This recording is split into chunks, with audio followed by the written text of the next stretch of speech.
This is London.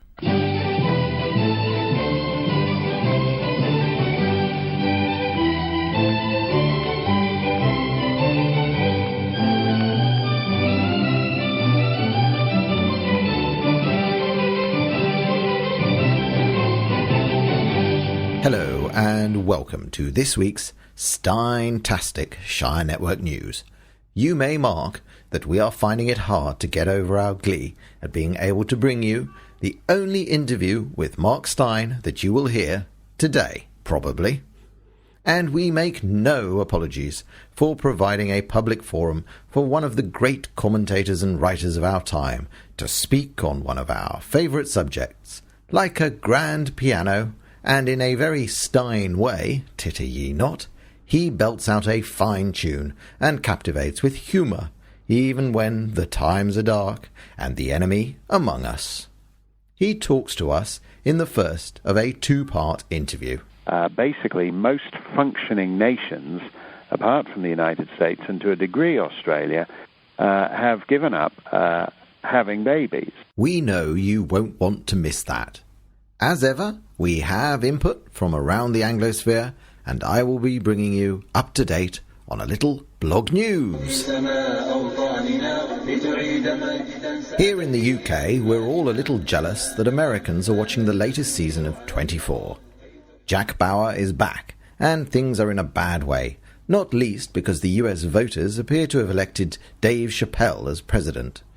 Perhaps this was a response to what happened to President Milhouse McSweaty, who was led off to federal prison at the end of the last season. But not everyone is happy about seeing such obviously fantastic, unbelievable, and fictional things as Islamic extremists conducting suicide bomb attacks in US cities. I mean, really, jihadis committing terrorism? That just doesn't happen in America. Just ask any airline passenger or New Yorker.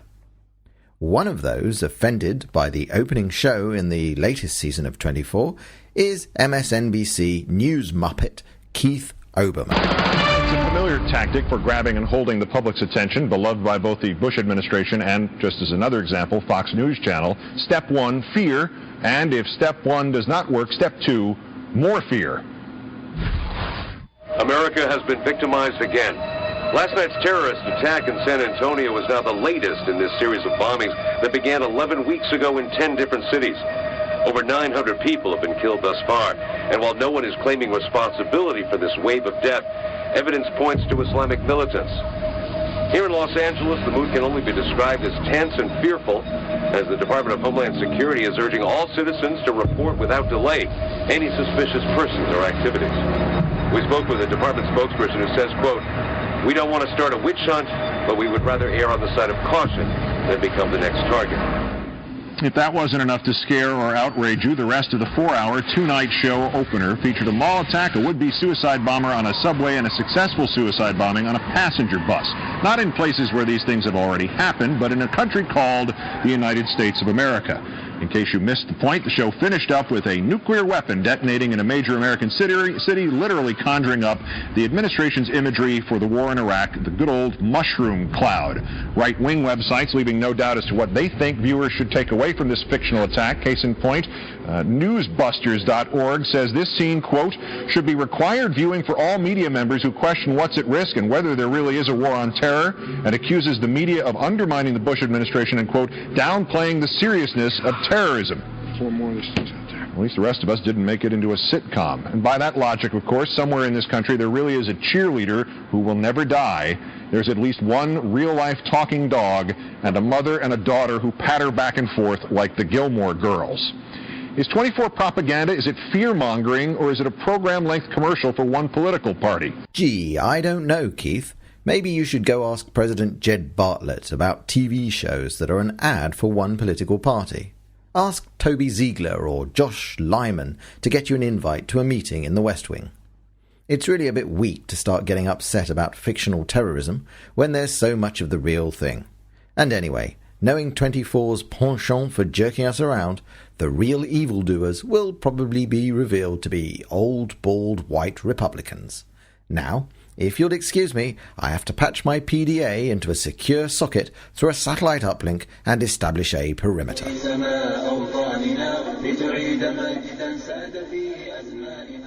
New Zealand airport officials deny they lack a sense of humour, despite banning a billboard with a lacy bra-clad Jennifer Hawkins clutching a stuffed rhino with the caption, "Feeling horny?" The lingerie ad, featuring Australia's former Miss Universe, was declined by Auckland International Airport, which felt it was a step too far. The bottom line is the airport has a vast array of people of different nationalities, different ages, and our view was that it was just not in keeping with the general airport image and brand, said the airport's general manager, retail, Nick Forbes. A vast array of different nationalities, eh? One wonders if he has any specific nationalities in mind. One might further speculate that the airport manager might have suddenly developed his ultra-sensitive, multi-culti, caring, sharing, let's all have a group hug, buy the world a Coke and pose for Benetton ad attitude due to the possibility that one of the aforementioned different nationalities might contain some individuals who could conceivably make their objections to the billboard known through rather more pointed means than a stiffly worded letter to the New Zealand Herald. One might very well make such assumptions, but we here at Shire Network News could, of course, not possibly be expected to comment. Just for the record, over in Australia, where the billboard has also been displayed, there have been a total of 0 complaints. It seems that there is a story about a terror suspect like this every week here in London. The latest is a man of Pakistani origin who lives in Manchester and who was only placed under a control order this month. But within 4 days he disappeared. Police sources say that the man failed to show up at a local police station to surrender his passport. He was traced to a nearby mosque, where community leaders say he had sought sanctuary. Police rarely enter a mosque, and they began discussions with both local community figures and leading officials connected to the mosque. It is understood that while these talks were taking place, the young suspect was helped to escape through a back entrance, while officers from Greater Manchester Police were stationed outside. Obviously, it was the vast majority of moderate Muslims at the mosque that helped this man escape.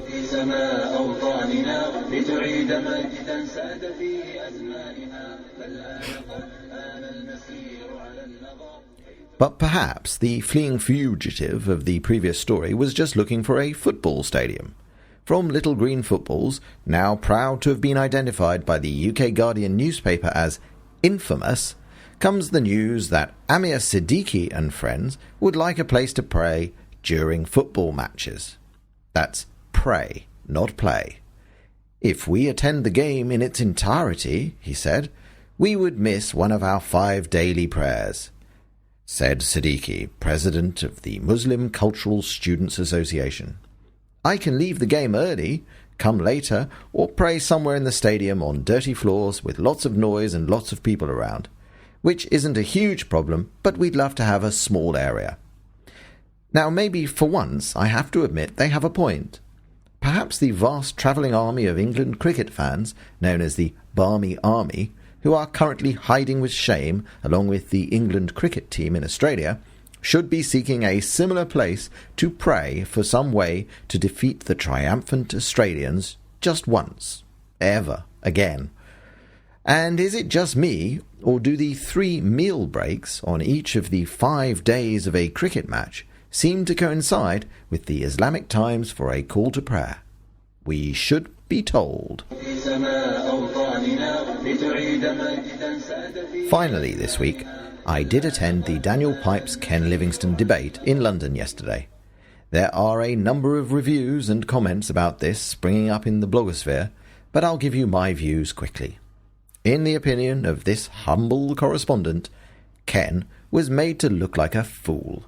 His co-debating partner, Salma Yaqub, was a card-carrying, headscarf-wearing moonbat of the First Order. She stood, unsuccessfully, as a candidate for George Galloway's Respect Party at the last election. Pipes, on the other hand, was backed up by the powerful Douglas Murray, author of Neoconservatism, Why We Need It. Following on from the moonbat ranting of Yaqub, who seemed to think Daniel Pipes was the incarnation of the neocon devil, Murray did a great job. By the end, and after a slew of hostile questions, Pipes and Murray came through looking smart, assured, and right. Livingston and Yaqub looked wild and ridiculous. Even the conspiracy-driven anti-war drivel at the end received only low applause compared to rousing cheers for Murray. Most fun was to hear Yaqub say, "God bless America, God bless Britain, and many other countries." "What about Israel?" came the cry from the audience. Oh, we laughed. Oh, and Ken, when attacked over his association with Sheikh Yusuf al-Qaradawi, could only say that he believes Sheikh al-Qaradawi is the future of moderate Islam. Good luck with that, Ken. And now it's time for our feature interview. Mark Steyn has been described as a man whose arrogance knows no bounds by Prince Turki Al-Faisal, Saudi ambassador to the US, or as a dangerous idiot of the week by the New Statesman magazine. And Chris Patten, the EU Commissioner for External Affairs, said, "It's wonderful to find a Canadian warmongerer, isn't it?" We prefer to think of him as the hilarious columnist and the author of the best-selling book America Alone, The End of the World as We Know It. He spoke to Tom, who wanted to know, how did he get so many people to like him? Well, I am dismissed as a crank, usually by people who haven't read the book. I find it an interesting, once you get into the meat of the book, there's two kinds of responses. I get quite a lot of serious critiques on the right by people who don't accept this or that part of the thesis. On the left, I find there's a real reluctance to engage with it. And it was interesting to me in Canada's leading newspaper, Canada's newspaper of record, the Globe and Mail, they farmed it out to some, more or less conventionally soft left guy to review. He stated my theory and then simply declared it crass and vulgar without actually pointing out what was wrong with it. And I think that actually sums up a lot of the reaction on the left, that the possibility that it might be true is simply too ghastly to contemplate. They can't actually disprove it, so they've taken refuge in a kind of aesthetic disgust with it. For the benefit of our listeners who might not have read the book or who may not have read your columns over the years, most of which make it into the book, give us a rough idea or a summary of what your argument is about the future of the West and about America. Well, it's really about the broader context of the so-called war on terror, which is to say that even if there was no war in Iraq or Afghanistan, and even if there were no bombs going off in Bali and in Madrid and in London, and even if nobody was flying planes into skyscrapers in New York, we, by which I mean civilization, the civilized world, and I define that pretty broadly, would still be in danger of losing this thing. Because the reality is that we are showing all the classic symptoms of an exhausted civilization. That's to say that basically most functioning nations, apart from the United States and to a degree Australia, have given up having babies.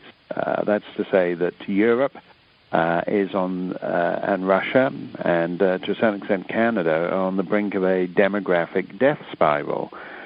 People say, oh, well, this is racist, you're just interested in white women having babies. It's not actually a racist argument, because the same demographic problems can be seen as well in, for example, countries like Japan and indeed in China. When people say China is going to be the colossus of the 21st century, that's not so. China is in the awful demographic situation of the fact that it's going to be getting old before it gets rich.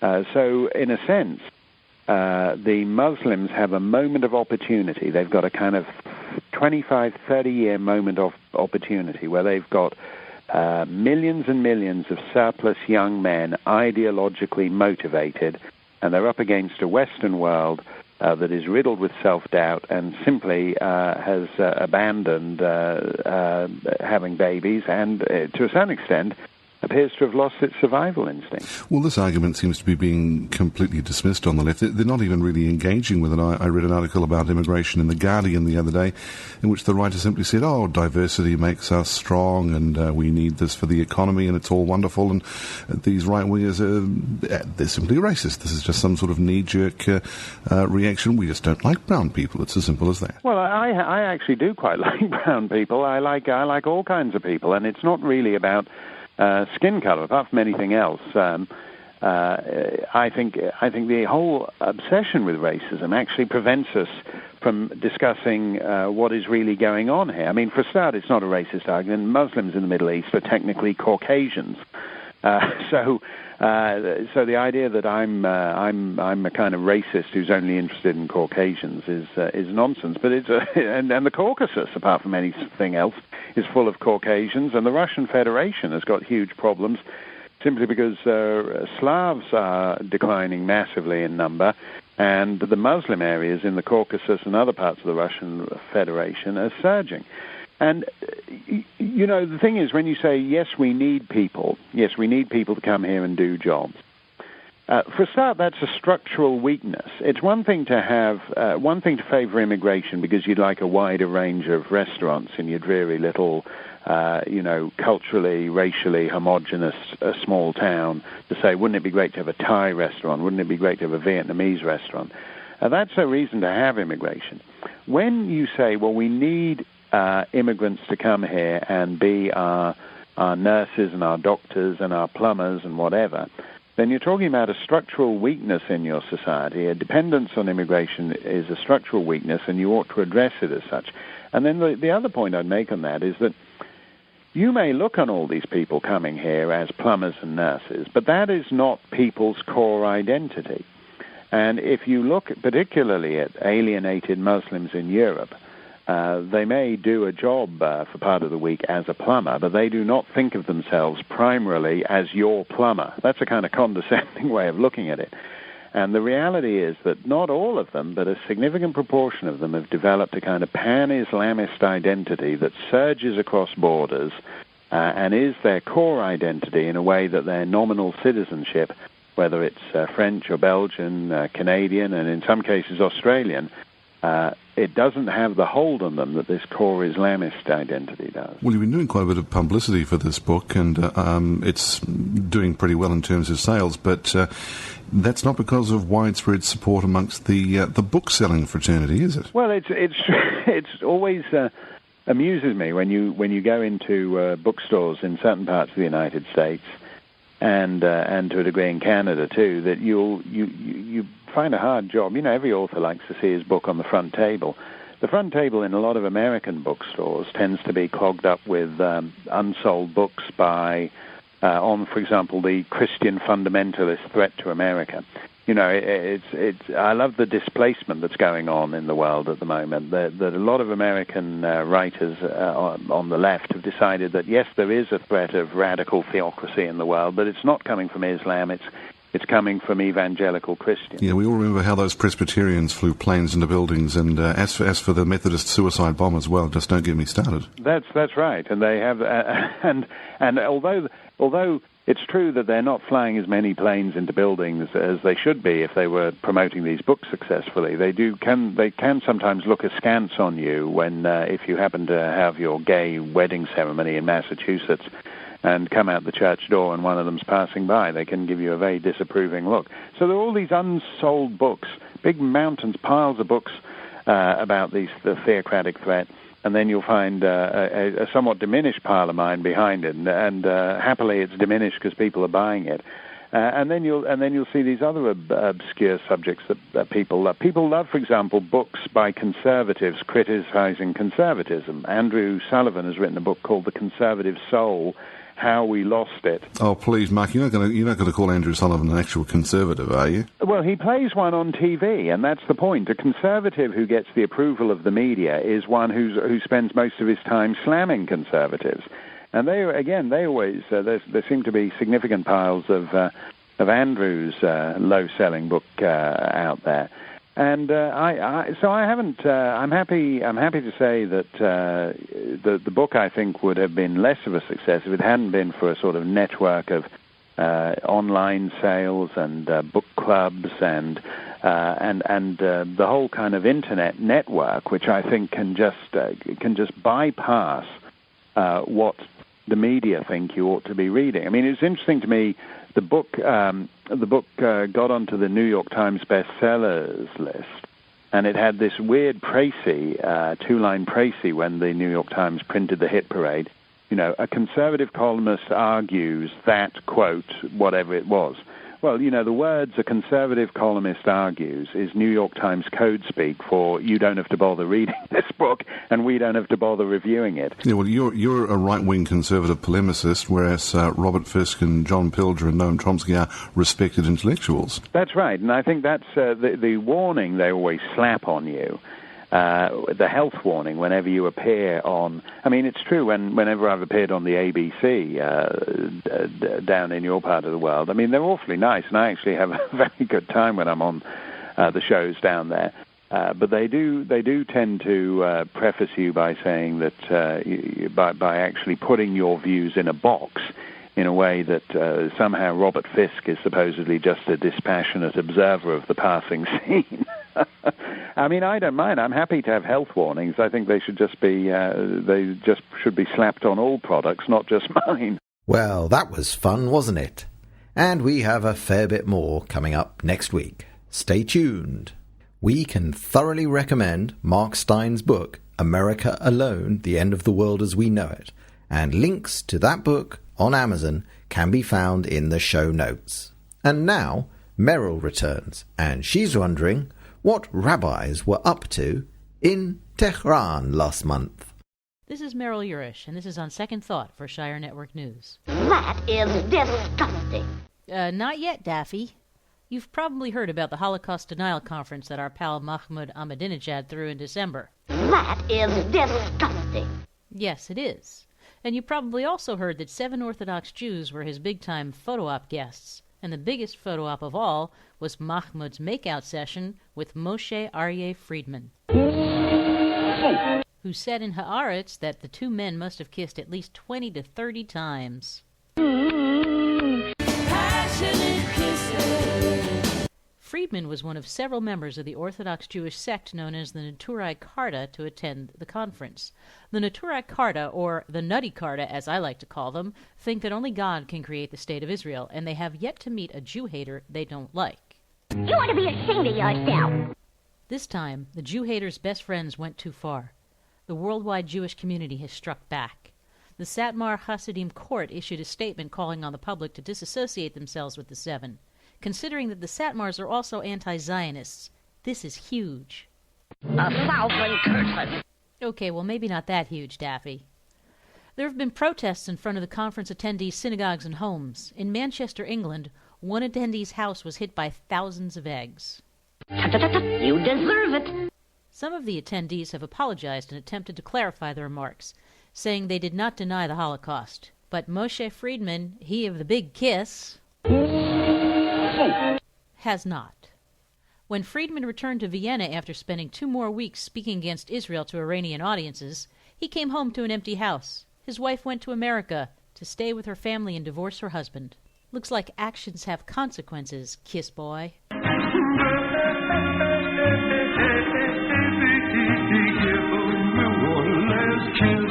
When Friedman came to Borough Park to track down his wife, the local Jewish community got wind of it, and hundreds of protesters gathered outside his hotel. Hit the road!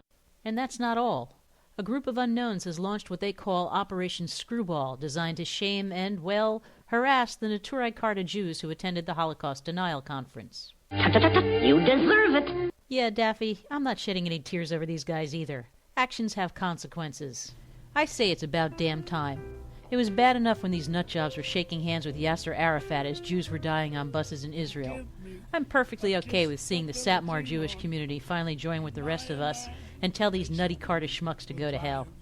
I know I'm not going to lose any sleep over the troubles these men are having, Because to have religious Jews stand up on a stage where David Duke and his ilk denied that the Holocaust happened and heaped abuse on Israel and the Jews is aiding and abetting the enemy. The only thing that cozying up to the David Dukes and the Ahmadinejads of the world does is make you last in line for the execution. I'd like to think the nutty Carter Jews have realized they've crossed the line, but I doubt they will. Then again, they'll always have Mahmoud. A kiss to build a dream on.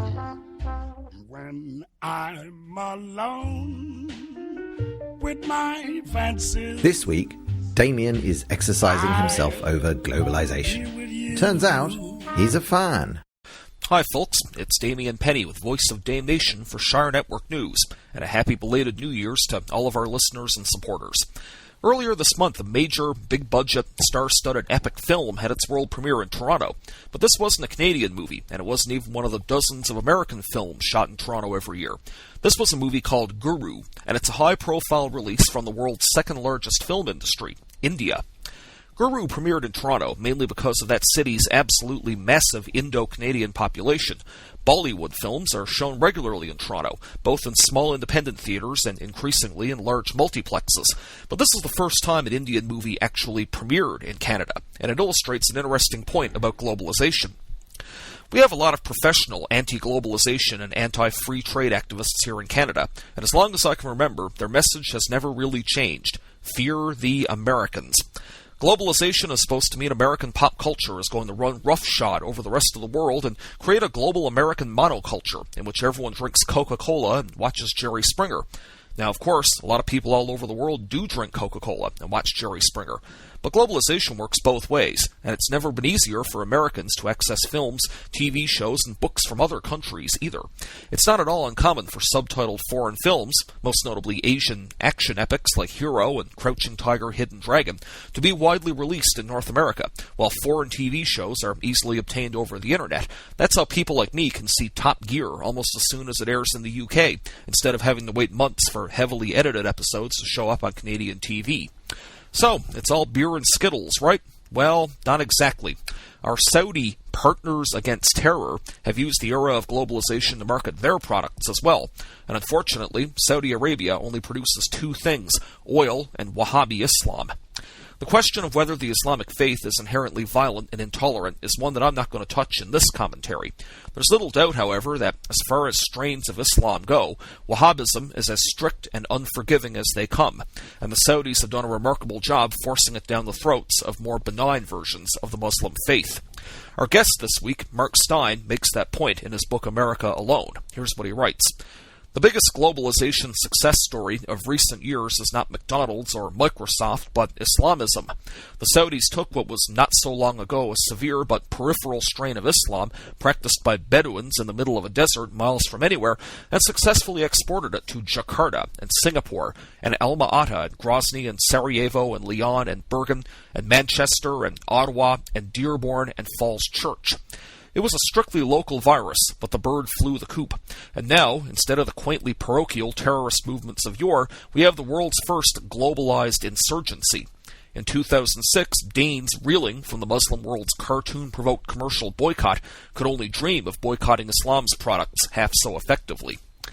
British TV viewers, and in an illustration of globalization, internet users all over the world, got to see this phenomenon in a recent Channel 4 documentary called Undercover Mosque, in which reporters secretly filmed and recorded intolerant, treasonous, and even genocidal sermons in prominent British mosques. And guess where the money to build many of these mosques came from, or where the inflammatory videotapes and books sold therein were produced? I'm a pretty big fan of globalization overall, but I can't deny it has a dark side.